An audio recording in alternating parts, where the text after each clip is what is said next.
Hello students, welcome to Amar tuition classes. आज मैं आपको पॉइजन डिस्ट्रीब्यूशन में क्वेश्चन नंबर 14 करवा रहा हूँ।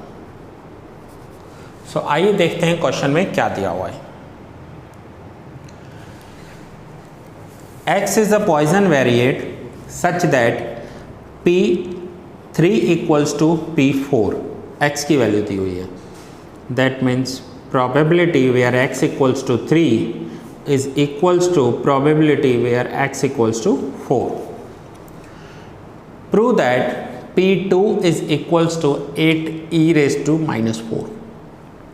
ये प्रूव करना है हमें।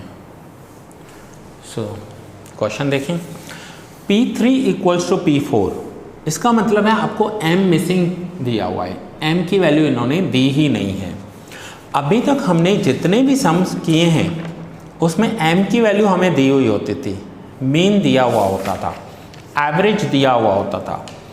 अब ये ऐसा फर्स्ट सम आ रहा है जिसमें हमें m की वैल्यू नहीं दी हुई है और हमें इस क्वेश्चन में P2 कैलकुलेट करने के लिए बोल दिया है ना। सबसे पहले हमें m की वैल्यू कैलकुलेट करनी होगी। आइए देखते हैं m कैसे कैलकुलेट होगा इस सम में। सेम पहले मैं फॉर्मूला लिख रहा हूँ। फॉर्मूला में मैं क्या लिख रहा हूँ, Px is equals to e raise to minus m into m raise to x divide by x factorial. P3 ना, पहले x की वैल्यू मैं 3 रख रहा हूँ इस फॉर्मूला में और उसे इक्वल्स टू ले रहा हूँ x की वैल्यू 4 से। पहले इस फॉर्मूला में x की वैल्यू 3 रखूँगा। e raise to minus m into m raise to x की वैल्यू कितनी है 3 divide by 3 factorial is equals to e raise to minus m into m raise to 4 क्यों लिखा, यह x की वैल्यू है, divide by 4 factorial. Now e raise to minus m दोनों side दिया हुआ है तो हम इसे कैंसिल कर सकते हैं। ये रूल है, अगर आपको पता है तो ठीक है, नहीं तो आप क्या करो, इस e raise to minus m को लेफ्ट हैंड साइड लेकर आओ। अब इक्वल्स टू में है, मल्टीप्लाई में है, लेफ्ट हैंड साइड जाकर डिवाइड में हो जाएगा। ये e raise to minus m यहाँ नीचे आ जाएगा, फिर तो आपको कैंसिल करना आएगा कि नहीं आएगा। ये e raise to m minus e raise to minus m नीचे लिख दो, यहाँ पर डिनोमिनेटर में लिख दो तो कैंसिल हो जाएगा यहाँ पर, ठीक है।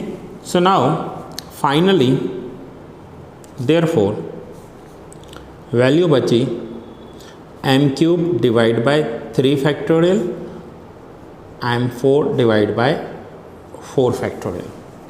नाउ m की वैल्यू एक साइड ले लेते हैं, फैक्टोरियल को दूसरी साइड ले लेते हैं। तो मैं कैसे लिख रहा हूँ, ये m4 एज इट इज़ रख रहा हूँ, m रेज टू 4। ये जो क्यूब है उसे राइट हैंड साइड डिवाइड में लिख देते हैं और ये जो 4 फैक्टोरियल है इसे लेफ्ट हैंड साइड न्यूमरेटर में लिख देते हैं। 4 factorial divide by 3 factorial. 4 factorial क्या होता है, 4 into 3 into 2 into 1 and 3 factorial क्या होता है, 3 into 2 into 1 is equals to m power 4 क्या होता है, तो हम m को 4 बार लिख सकते हैं, ठीक है। और m पावर 3 m³ क्या होता है, m into m into m। So therefore 3 cancel हो गया, 2 कैंसिल हो गया, 1 वैसे ही कोई फ़र्क नहीं पड़ता। बाकी वैल्यू क्या बची 4 और यहाँ पर 3 टाइम्स m कैंसिल हो जाए तो m की वैल्यू क्या होगी 4। तो देखिए इस सम में हमें m की वैल्यू नहीं दी हुई थी, तो सबसे पहले हमने m की वैल्यू कैलकुलेट की, m is equals to 4। Now question में क्या पूछा गया था, हमें P2 कैलकुलेट करना था। क्वेश्चन देखिए आप, क्वेश्चन में P2 प्रूव करना है हमें। Prove that P2 is equals to 8 e raise to -4। So P2 prove करना है। सो आइए P2 का वैल्यू कैलकुलेट कर लेते हैं अब हम। सो मुझे P2 कैलकुलेट करने के लिए same Px is equals to e raise to -m into m raised to x divided by x factorial. Now P2 is equals to now e raised to -m, m का value क्या है 4, so e raised to -4 into m raised to x 4 raised to 2, 4 का 2 power divide by x factorial, x means 2 factorial. So e raise to -4 into 4 square 16 divide by 2, 2 factorial का value होगा 2। So 16 divide by 2 e raise to -4 into 8, 16 को 2 से divide कर दिया, answer आया 8। So final answer हो गया 8 e रेज टू -4, और यही हमें प्रूव करना था क्वेश्चन नंबर 14 में, ये रहा 8 e रेज टू -4 हमें प्रूव करना है। सो ये हमने P2 की वैल्यू निकाली, जिसमें हमने 8 into e raise to -4 prove किया। यहाँ पर मैं फिर से बता रहा हूँ आपको, m की वैल्यू मिसिंग थी। m की वैल्यू कैलकुलेट करने के लिए इन्होंने हमें एक हिंट दिया है, और उस हिंट में क्या दिया था, P3 is equals to P4। सो पहले मैंने P3 और P4 को इक्वल्स लेकर फॉर्मूला में वैल्यू रखकर m का वैल्यू कैलकुलेट कर लिया 4। अब मुझे पता चल गया कि m दैट मीन्स मीन का वैल्यू 4 दिया हुआ है। अब वही 4 का वैल्यू मैंने यहाँ पर रख कर और P2 कैलकुलेट किया, जिसमें x की वैल्यू 2 ले ली। सो x का वैल्यू 2 लिया, m का वैल्यू 4 लिया, finally P2 is equals to 8 e raise to -4 prove कर दिया। सो ये आपका था क्वेश्चन नंबर 14। नाउ इसी लेक्चर को कंटिन्यू करते हुए एक और मैं सम आपको आगे करवा रहा हूँ, क्वेश्चन नंबर 16। सो आइए देखते हैं क्वेश्चन नंबर 16 में क्या दिया हुआ है। Question number 16, for a Poisson variate P0 is equals to P1 is equals to K, prove that K is equals to 1 upon E। P0 equals to P1 equals to K, और हमें क्या prove करना है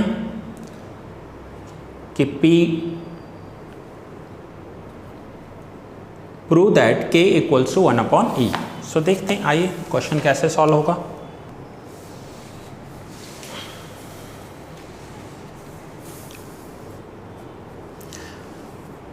P0 is equals to P1। सो पहले मैं इन दोनों को compare करके m कैलकुलेट करूंगा, क्योंकि सबसे इंपॉर्टेंट जो पॉइजन डिस्ट्रीब्यूशन में है वो है m की वैल्यू। अगर हमें m की वैल्यू ही नहीं दी हुई हो तो हम कुछ भी नहीं कर पाएंगे। सो फॉर्मूला क्या है, e raise to -m into m raise to x divide by x factorial. So पहले एक बार मैं x की वैल्यू 0 ले लेता हूँ। सो पहले P0 इक्वल्स ही लेना है। So finally e raise to -m into m raise to 0 divide by 0 factorial. ये मैंने पहले वैल्यू ले ली, किसकी, x की 0 ले ली, इज इक्वल्स टू, अब x की वैल्यू 1 ले रहा हूँ, मीन्स इस इक्वेशन में मैं x की वैल्यू 1 रख रहा हूँ। e raise to -m, m raise to x की वैल्यू क्या है 1 divide by 1 factorial.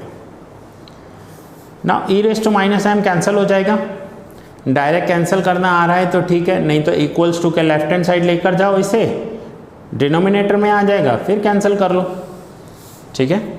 So now किसी का भी पावर 0 हो तो वैल्यू 1 हो जाती है, 0 फैक्टोरियल वैल्यू 1 होती है, m⁻1 मीन्स 1 होगा और 1 फैक्टोरियल भी तो 1 ही होता है। So finally m is equals to 1 हमने कैलकुलेट कर लिया, हमें m की वैल्यू मिल गई और वो वैल्यू आई है 1। अब हमें क्वेश्चन में k equals to 1/e calculate करना है। सो k की वैल्यू क्या है, k तो p0 है और p0 की वैल्यू हमें 1 दी हुई है। सो कैसे कैलकुलेट करेंगे वो देखो, मैं सामने यहाँ पर करके दिखा रहा हूँ। अब मैं क्वेश्चन में p0 कैलकुलेट कर रहा हूँ, p0। तो p0 का इस फॉर्मूला में, पॉइजन की फॉर्मूला में मैं x की वैल्यू 0 ले रहा हूँ और m का वैल्यू 1 ले रहा हूँ। सो e⁻⁻1 that means e⁻m means m का वैल्यू 1 है, into m means 1⁻0 divide by 0 factorial. ना ये तो मैंने p0 कैलकुलेट किया। अब आप यहाँ देखिए p0 का जो वैल्यू है वो k दिया हुआ है, p0 का value p0 is equals to k। अब मैं यहाँ पर p0 की जगह k लिख रहा हूँ e⁻1 same into power 0 means 1 और 0 factorial that means also 1। So therefore k is equals to e⁻1। अब e⁻1 है तो मैंने फर्स्ट लेक्चर में आपको सिखाया था कि जब भी पावर न्यूमरेटर से डिनोमिनेटर या डिनोमिनेटर से न्यूमरेटर में जाएगा तो पावर का साइन चेंज हो जाएगा। सो यह e⁻1 न्यूमरेटर में, हम इसे डिनोमिनेटर में ले जाएंगे, सो e⁻+1 हो जाएगा। So k is equals to 1/e। ये मैंने आपको कहाँ समझाया था, तो ये जो फर्स्ट लेक्चर हमने इस चैप्टर का सीखा था, इस चैप्टर में जो मैंने फर्स्ट लेक्चर आपको करवाया था उसमें ये सारे पॉइंट्स मैंने आपके क्लियर किए थे, ये वाले पॉइंट्स जहाँ पर मैंने आपको फॉर्मूला लिखवाई थी। तो आपको लेक्चर सारे सीक्वेंस में देखने हैं। मैं फिर से बोलूँगा, सीक्वेंस में नहीं देखोगे तो नहीं समझ में आएंगे। सो फाइनली हमने क्या किया, पहले p0 और p1 को इक्वल्स में ले लिया। इक्वल्स में लेने के बाद हमने m की वैल्यू कैलकुलेट की, फिर वो m की वैल्यू हमने यहाँ पर रखी और साथ में x इक्वल्स टू 0 ले लिया। अब हमें क्वेश्चन में ही दिया हुआ है कि p0 इक्वल्स टू तो k होता है, तो वो k की वैल्यू रखी और k इक्वल्स टू 1/e जो प्रूव करना था वो हमने यहाँ पर प्रूव कर दिया। सो ये था question number 16। So that's it students, ये लेक्चर यहाँ ही पूरा कर रहा हूँ। मिलते हैं नेक्स्ट लेक्चर में न्यू सम के साथ।